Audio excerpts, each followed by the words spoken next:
Hey, good evening everybody. It's Kathy at Northstar Prepsteader. I am here in Minnesota.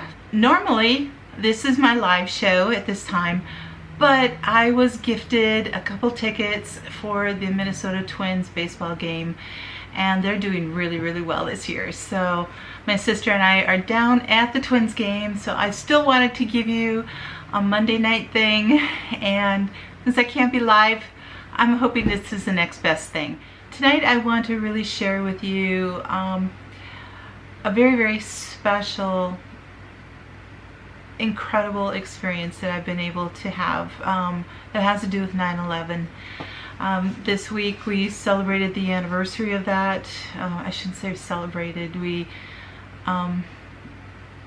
was a memorial of 9/11, the attack on the Twin Towers and the Pentagon, and Flight 93 that went down in Shanksville, Pennsylvania. There were a number of other channels that spoke about where they were at 9/11, what they felt like, what happened, that we cannot forget, and we really truly can't. I know this lighting's really kind of strange. It's that it's getting dark out, and so I hope you guys are okay with this. I know there's a little glare coming off my glasses, but it's kind of what it is right now. And this story has a lot to do with my sister Judy, and she did an amazing thing. She really did, and I was really blessed to be part of this, and I want to tell you about this. Well, if any of you remember, those of you who are a little bit older here, in 1986 there was a movement that was started, and a thing that happened. It was called Hands Across America. It was promoted heavily by a lot of celebrities, a lot of corporations, all kinds of things, and what it was to do is to attempt to form a continuous human chain across the contiguous United States. So our 48 states. It didn't include Alaska and Hawaii.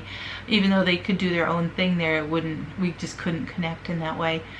The proceeds were going to be donated to a number of charities to fight hunger and homelessness, and really help out those people in poverty. So the event, I mean, they totally raised like $34 million, and then there were a lot of operating costs in that, you know, like paying for security and, you know, all the local police and fire departments and all that kind of thing to protect the people along the way. So after all the expenses, they did raise $15 million to go to these charities, which was really amazing.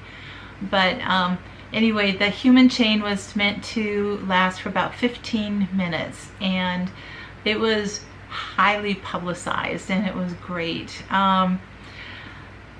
Some of the cities, I'm just going to name off a few of these cities because it went from the East Coast to the West Coast, and I'm going to show you a map too of the cities that it covered. As you can see, these are the major cities that it highlighted. Now, there were a number of cities that were a little upset that they didn't get included on that, but you know, they had to make a choice of the route. So just a few of the cities with the celebrities that were there. I'm not gonna go through every single one because it's a long list. But in New York, they had Brooke Shields, Liza Minnelli, Cardinal John O'Connor, Harry Belafonte, and it went across the George Washington Bridge. And in Philadelphia, there was Jerry Lewis and Scott Baio. In Baltimore, Maryland, there was R2-D2, Kenny Baker. And Washington, D.C., there was President Ronald Reagan from the White House and to the Capitol and all through that. And then to Toledo, Jamie Farr from MASH was there. Columbus, Ohio, Michael J. Fox. St. Louis, went under the arch, which is so cool. In Memphis, Tennessee, there were 54 Elvis Presley impersonators that were there.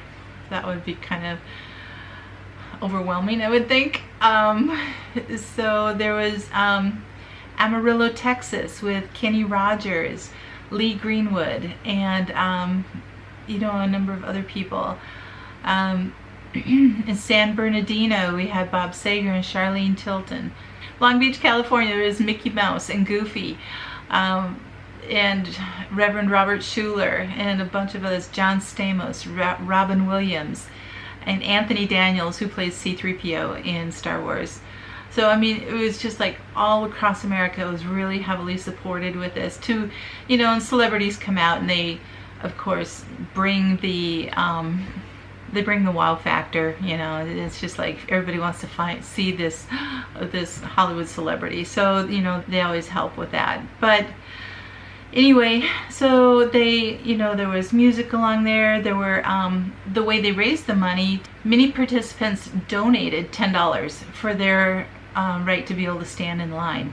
So it was, you know, that's the way that they were able to raise that money. So you've got 6.5 million people joined that from coast to coast. So there's like an average of $5 per person that had been paid out for 6.5 million people. And it was an amazing thing. I mean, it's just a way to really unify the country. Well, how does that tie into 9/11 and everything? Well, first of all, my family is very patriotic.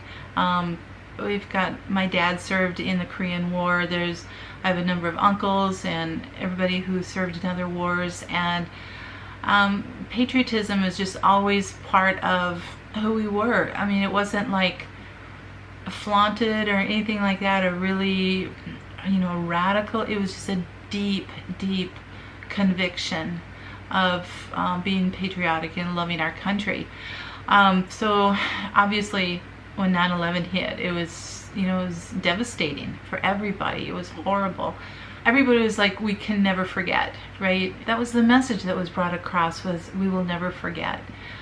Because people do forget. I mean, that's why does history repeat itself? Because people forget. And just like with Nazi Germany, with the concentration camps, all that kind of stuff, people are starting to forget. We've got whole generations that have no clue about that, and they're being told that it didn't really happen. And so we have to remember these things so that we don't repeat these horrible atrocities. So anyway, we'll never forget. What my sister wanted to do, her main goal was to do instead of Hands Across America, was to do on the 5th anniversary of 9/11, which would have been 2006. She was hoping to be able to get like a triangle going, a hands linking from Washington DC to Pennsylvania to New York City, and so linking the 3 sites and have that kind of visibility.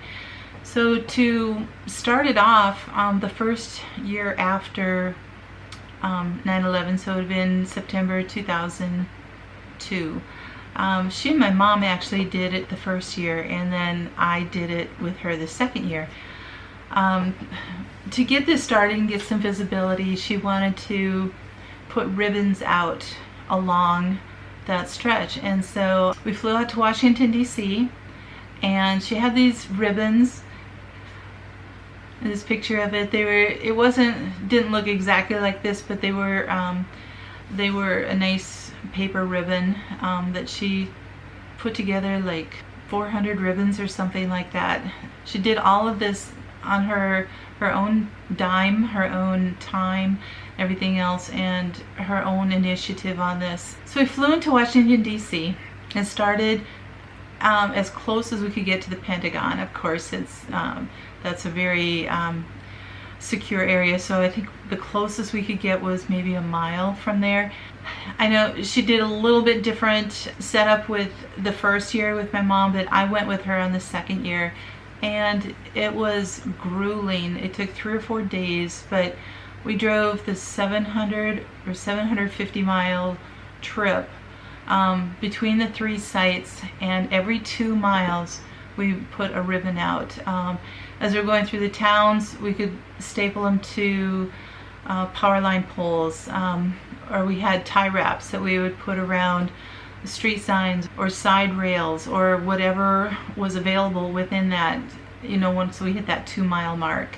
Yeah, starting out in Washington, D.C. and going through all that, and then we drove out to Pennsylvania, to Shanksville, Pennsylvania, so all the way through southern Pennsylvania, through Philadelphia and then Pittsburgh, and out to Shanksville, to the site, which is just an overwhelming thing to be at that site. And we were there, you know, the first 1 and 2 years afterwards, and at that point there was just a fence around the crater that was left there from the plane's impact, and then little memorial pictures and flags of every member who was on that flight. And it was extremely powerful.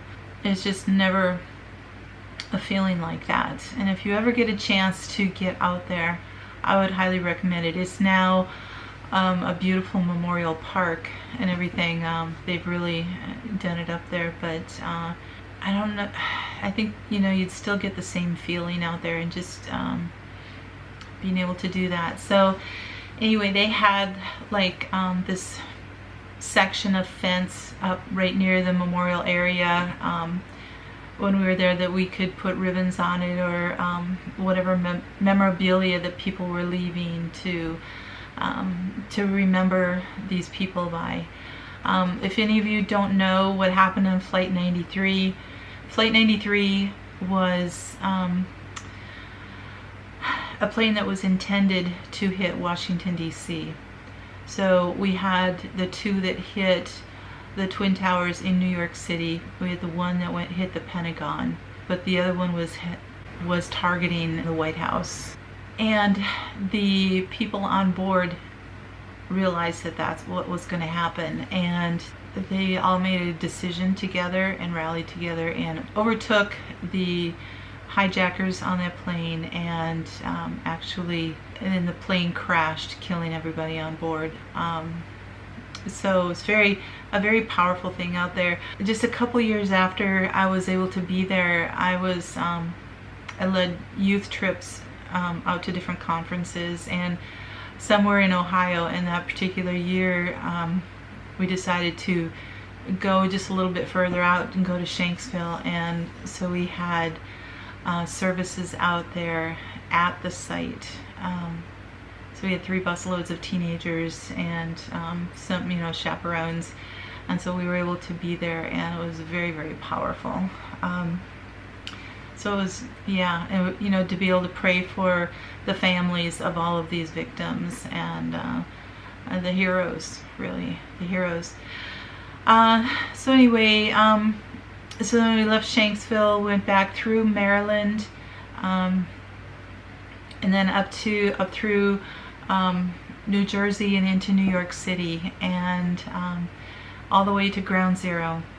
So we were actually able to be there. They had a chain link fence around it at that time, so we were able to leave ribbons on this chain link fence.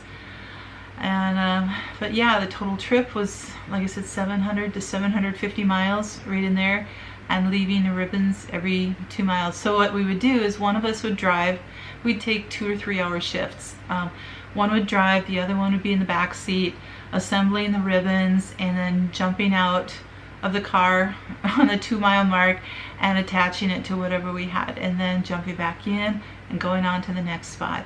And then after 2 or 3 hours we would shift, or we'd trade places and be able to do that. So it was very powerful to, within a few days, be at all 3 sites of the terrorist attack, and the sacrifice that America made on that day.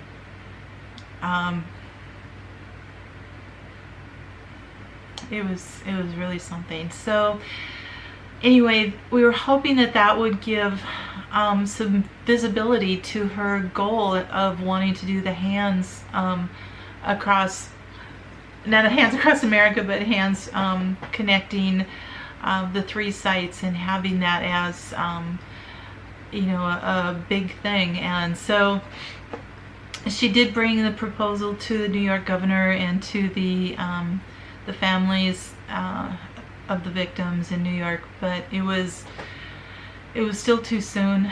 It was very, very raw yet for everybody, and emotions were running all over the place, and it was not accepted. So, which, you know, it was what it was. So anyway, that is my experience from doing ribbons across America, or ribbons, not across America, but ribbons across 9/11.